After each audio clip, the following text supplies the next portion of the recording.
खव्याचे गुलाबजाम मी तर पहिल्यांदाच करते। तर हा आहे अर्धा किलो खवा आणि त्याच्यामध्ये किती मैदा टाकायचा वगैरे मी ते प्रमाण यूट्यूबवरून बनवण्याचा प्रयत्न केला। तर तिथे बऱ्याच व्हिडिओमध्ये अर्धा किलोला 100 ग्रॅम मैदा असं प्रमाण होता, पर 100 ग्रॅमपेक्षाही मी थोडंसं जास्त टाकली, कारण हे खवा होता ना ते जरा ओलसर होतं जास्तच आणि त्याच्यामध्ये जास्त 100 ग्रॅमपेक्षाही जास्त मग मैदा मावला। म्हणजे जोपर्यंत गोडे व्यवस्थित होत नाही तोपर्यंत थोडासा असा जास्त मी मैदा घातला। खव्याला छान असं मी मळून घेतलं, फेटून घेतलं आणि नंतर मी मैदा टाकला। तर मैदा जवळपास 150 ग्रॅमच्या जवळ असेल आणि छान असा मऊसर गोळा तयार झाला। व्हिडिओ बघून किंवा कोणी सांगतील ते बघून आपण कितीही प्रयत्न केला ना तरी जोपर्यंत आपण बनवत नाही आणि आपल्या हाताने व्यवस्थित परफेक्ट होत नाही तोपर्यंत आपल्याला खात्री पटत नाही। मऊसर गोळा केल्यानंतर आणि मी मिळून गुलाबजाम तयार केलं।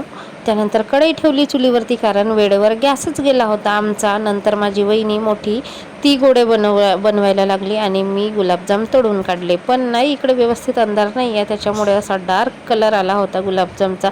सगळे हसायला लागले की खूपच जास्त काळे वगैरे झाले, म्हणून तळून घेतले सगळे एकसारखे आणि पाक तर आधीच बनवून ठेवला होता कारण मुलांना घाई असते। तर अशा पद्धतीने आम्ही खोव्याचे गुलाबजाम केलो।